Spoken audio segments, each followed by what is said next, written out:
So we obviously got the news recently that the Bulls signed Kenny Lofton Jr. to a one-year deal as first reported by Shams Charania. I put out a very brief reaction video to the signing when it was first announced, and I have to say I have since been surprised by the reaction of some Bulls fans to this news. A lot of Bulls fans have been hyping this signing up quite a bit, talking about how they love the move, how he's just the piece the Bulls need to help with their rebounding and front court depth, and there have been a lot of misconceptions on what this quote-unquote signing means for this Bulls team, and so in this video I thought I would clear up some of those misconceptions, what the signing actually means in practice, why the Bulls made it, but also who is Kenny Lofton Jr., as there are a lot of people who have been asking who this guy is and what his background is. So let's talk about it further. So what's going on, everyone? You're listening to Bulls Central here. Hope you're all doing well. Now, for those that don't know, Kenny Lofton Jr. is a pretty unique player in that you look at him and he looks more like a linebacker with his size and strength. But then you watch him play and he's actually pretty mobile for his size, moves pretty well, and is fairly athletic for what I think most people would consider to be an overweight player.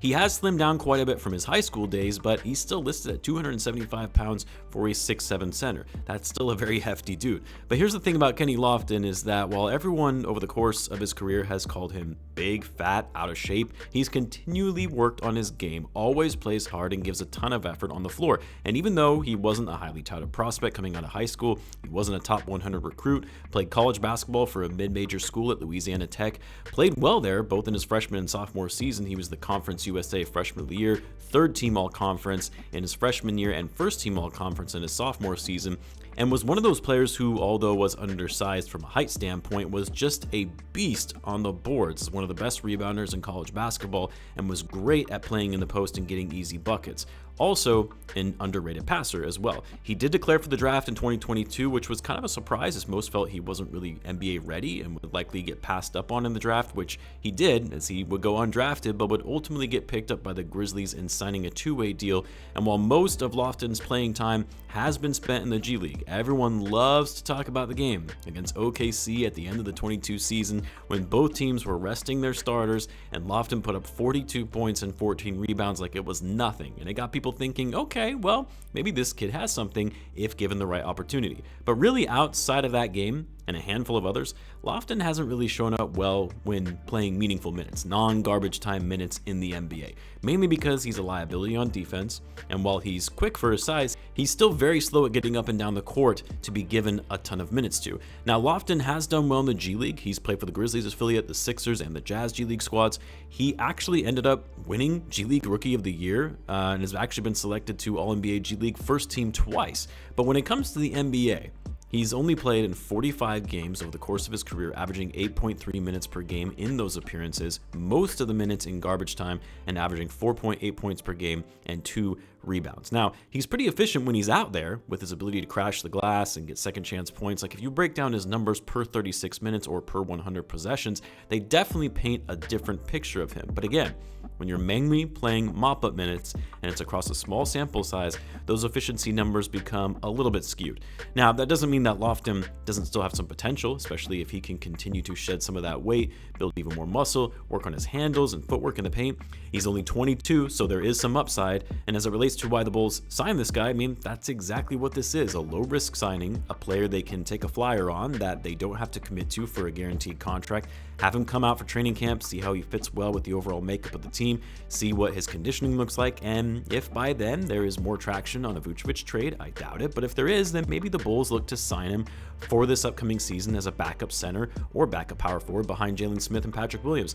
Oh, and also that's the other thing I did want to clear up, as there seems to be some confusion about the signing itself. The Bulls don't have any open roster spots, so even though they have signed him to a one-year deal, none of it is guaranteed.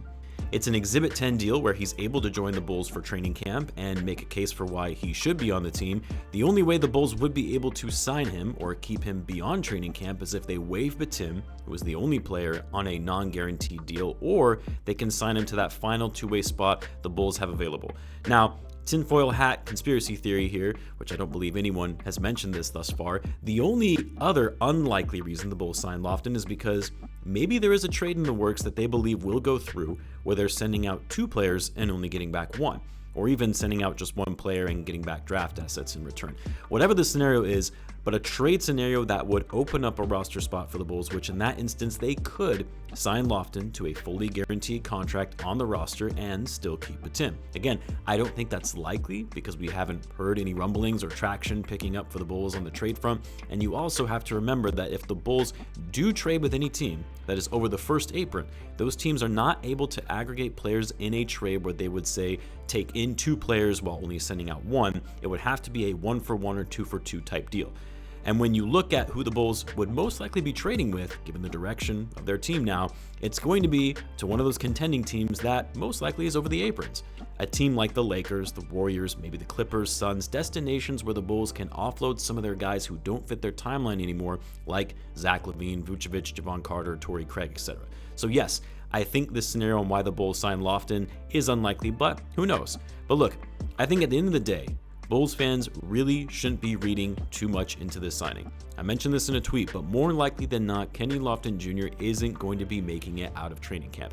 Maybe he signs that final 2-way deal, which will have little impact on the Bulls in this upcoming season. I don't see the Bulls waiving Batum to bring in Lofton. As fun as Lofton is to watch sometimes, and he probably would instantly become a fan favorite for his hustle, but he's just not really an NBA level player, in my opinion anyway. So let me know what you guys think. What do you think will ultimately happen with Kenny Lofton Jr. and his future with the Bulls? Let me know in the comments. As always, be sure to subscribe, and I will see you in the next one.